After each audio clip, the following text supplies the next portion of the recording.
Salam liturgi, sumber dan puncak hidup Kristiani.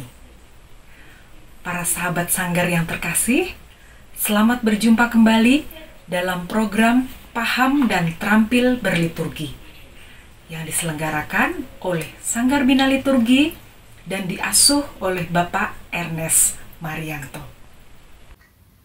Dalam episode 10, kita berbicara tentang liturgi sabda, khususnya tentang Allah hadir dan bersabda.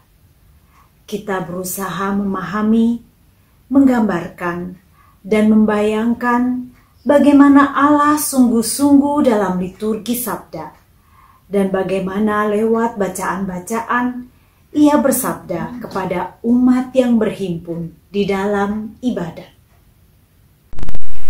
Dalam episode 11 kali ini, kita akan berbincang-bincang tentang bacaan dan saat hening. Keduanya merupakan unsur penting, bahkan pokok dalam liturgi sabda.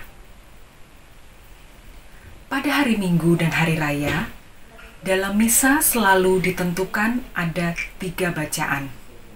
Bacaan pertama diambil dari Alkitab Perjanjian Lama, kecuali untuk masa Paskah diambil dari Kisah Para Rasul. Bacaan pertama ini dipilih yang isinya senada dengan Injil. Dengan demikian, bacaan pertama biasanya mempunyai hubungan tematis dengan Injil hari yang bersangkutan. Mengapa demikian? Apa pertimbangannya? Pertimbangannya antara lain supaya kesatuan antara Perjanjian Lama dan Perjanjian Baru tampak jelas. Apa yang dinubuatkan pada Perjanjian Lama digenapi di dalam Injil.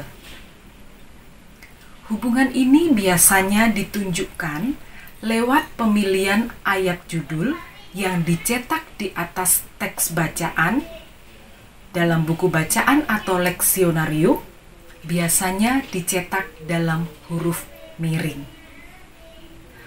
Maka, untuk menangkap hubungan tematis antara bacaan pertama dengan Injil dan untuk menghayati bacaan dengan tepat, lektor dalam persiapan tugasnya harus juga membaca Injil. Hal ini akan sangat membantu lektor dalam menangkap pesan bacaan dan dalam memberikan penekanan dalam pewartaan. Nah, ini ada pertanyaan untuk para lektor. Apakah ketika menyiapkan bacaan, Anda juga membaca teks Injil? Atau Anda hanya membaca teks bacaan yang menjadi tugas Anda? Mestinya para lektor dalam persiapannya juga membaca teks Injil. Apakah kaitan tematis hanya ada antara bacaan pertama dan Injil? Tentu tidak. Kaitan tematis di atas tidak hanya di antara bacaan pertama dan Injil, tetapi juga antara bacaan pertama dan Mazmur tanggapan.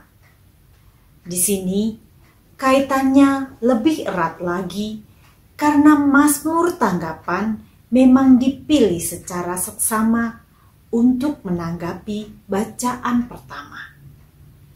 Jadi, ada benang merah tematis antara bacaan pertama Mazmur Tanggapan, dan Injil. Maka, dalam persiapan tugas, lektor hendaknya juga mendalami tema Mazmur Tanggapan dan Injil. Kalau bacaan pertama diambil dari Perjanjian Lama, bacaan kedua diambil dari mana? Bacaan kedua diambil dari tulisan-tulisan para rasul, terutama surat-surat rasul. Dalam masa biasa, bacaan-bacaan ini disajikan secara bersambung dari pekan ke pekan, bahkan dari hari ke hari. Jadi, bacaan hari ini adalah lanjutan dari bacaan kemarin, dan bacaan besok adalah lanjutan dari bacaan hari ini.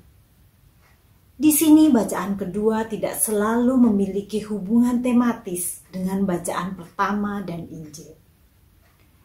Kenyataan bahwa bacaan kedua mempunyai alur sendiri juga memberi petunjuk bahwa setidaknya bacaan ini dibawakan oleh lektor yang berbeda dari lektor yang membawakan bacaan pertama. Demikian ditulis oleh Gebhard dalam bukunya Liturgi yang Anggun dan Menawan. Dalam liturgi sabda, bacaan-bacaan selalu disusul dengan saat hening. Dalam liturgi sabda, ada 3 saat hening. Ketiga saat hening ini sungguh merupakan bagian yang utuh dalam ibadat.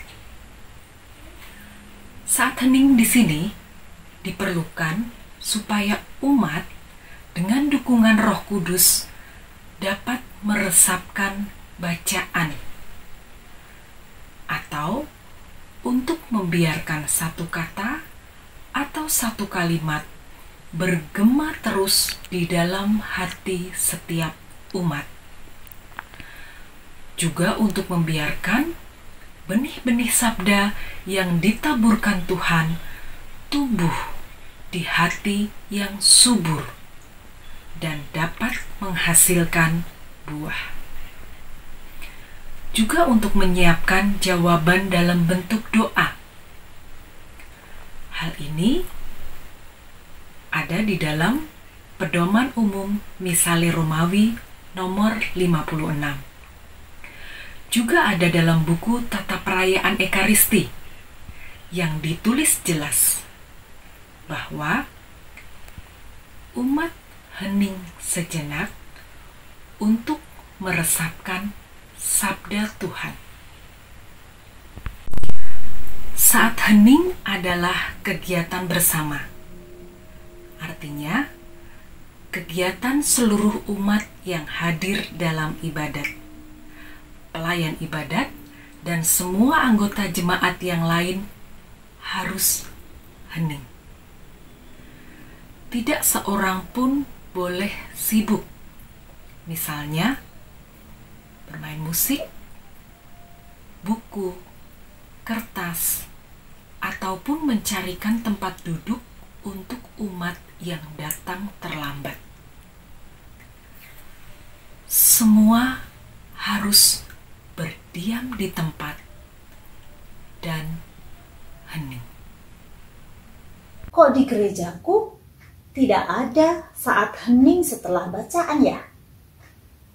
Biasanya sesudah bacaan pertama langsung Mazmur Tanggapan. Tidak ada saat hening. Sesudah bacaan kedua langsung Haleluya. Tidak ada saat hening juga. Apa para lektor nggak tahu ya? Padahal itu ditegaskan dalam PUMR. Mungkin saja sudah tahu, tetapi belum berpikir bagaimana mengaplikasikannya dalam praktek berliturgi. Disinilah perlunya paham dan terampil. Kalau sudah paham, harusnya juga terampil melaksanakannya. tidak sulit. Bagaimana caranya? Caranya sangat mudah. Hanya perlu pengaturan yang rapi, yakni sesudah lektor mengucapkan aklamasi, "Demikianlah sabda Tuhan," kemudian umat menjawab, "Syukur kepada Allah," seluruh jemaat hening. Lektor tidak buru-buru turun dari mimbar, tetapi tetap berdiri di mimbar dengan sikap mengheningkan diri. Pemazmur pun tidak boleh buru-buru berdiri,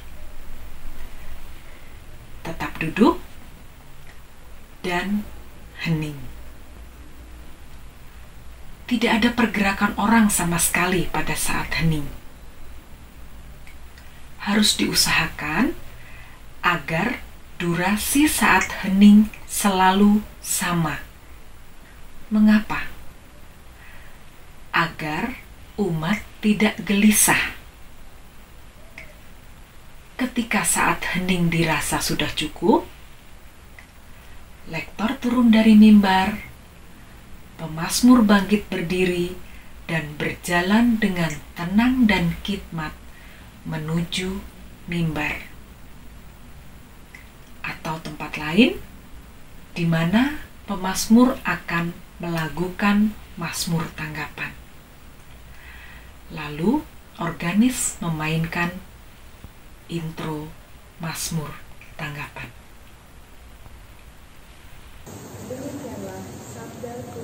Syukur kepada Allah.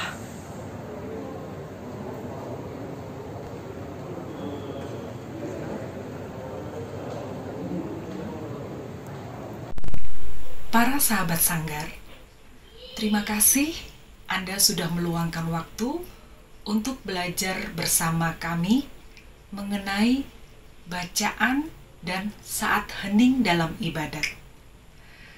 Kita bersyukur boleh memahami bahwa bacaan dan saat hening merupakan unsur pokok dalam liturgi sabda. Dan keduanya berkaitan sangat erat. Bahkan saat hening bisa membuat pewartaan sabda makin berbuah.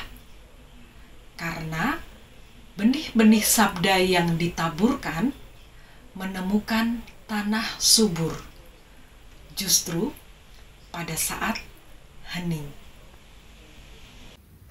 Ternyata sangat sederhana, hanya diperlukan kemauan.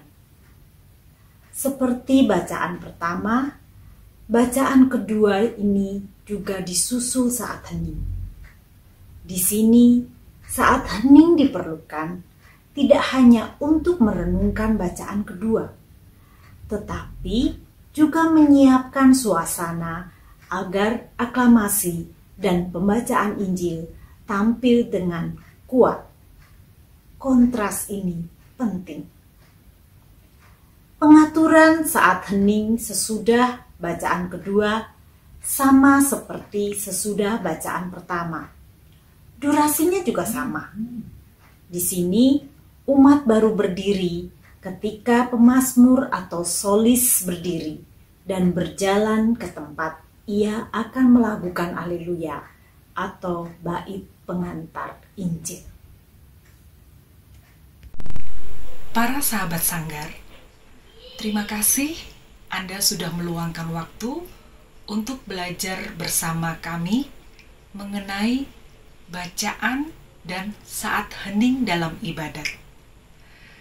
Kita bersyukur boleh memahami bahwa bacaan dan saat hening merupakan unsur pokok dalam liturgi sabda. Dan keduanya berkaitan sangat erat. Bahkan saat hening bisa membuat pewartaan sabda makin berbuah.